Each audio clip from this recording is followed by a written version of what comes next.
Assalamualaikum warahmatullahi wabarakatuh. Kami ucapkan kepada pensyarah Dr. Muhammad Sofwan Mahmud. Kami daripada kumpulan 1 akan membentangkan rumusan artikel terpilih yang bertajuk Reka Bentuk Hiasan di Perahu Buatan Barat, Perahu Tradisional Melayu dengan menggunakan corak fris. Ahli kumpulan kami terdiri daripada saya, Cikgu Sharifah Intan, Cikgu Vidya dan Cikgu Nurul Atikah. Artikel ini adalah mengenai sebuah kajian analisis tentang reka bentuk hiasan di perahu buatan barat, perahu tradisional Melayu dengan menggunakan corak fris.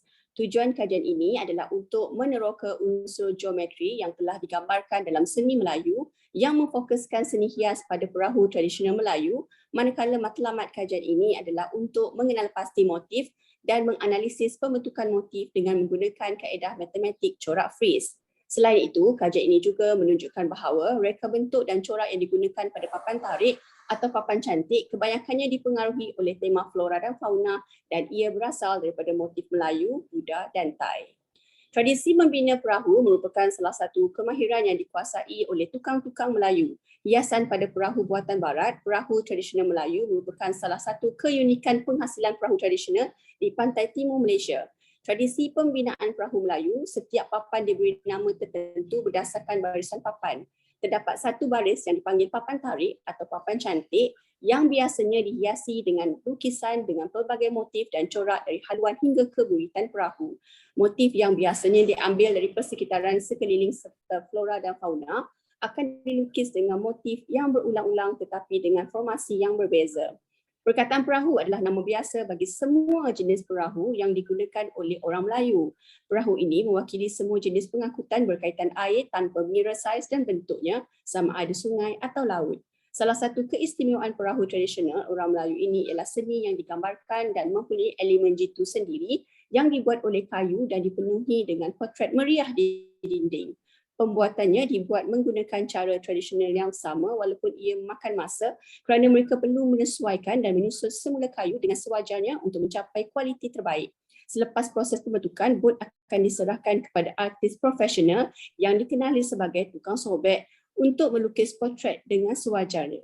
Corak fris dikelaskan sebagai kumpulan simetri diskrit tak terhingga. Ia adalah konsep matematik yang telah digunakan untuk mengklasifikasikan corak berulang sehala yang terdapat dalam seni hiasan permukaan dua dimensi dan ia mempunyai ciri simetri. Daripada analisis simetri, corak hiasan pada papan tarik boleh dikelaskan kepada 7 prinsip simetri dan penjelmaan dengan mengikut corak fris. Rekaan bentuk berulang-ulang dalam simetri ini boleh dilihat daripada 4 transformasi utama iaitu terjemahan, pantulan, putaran dan pantulan luncuran. Semua matematik merupakan salah satu bidang yang menghubungkan matematik dengan budaya masyarakat tertentu dan merupakan salah satu kaedah pemerhatian dalam sesebuah komuniti untuk melihat bagaimana sesuatu ilmu itu dikembangkan. Pemerhatian dilakukan dengan membandingkan etnik, kaedah, seni, gaya penerangan, pemahaman dan proses pembelajaran.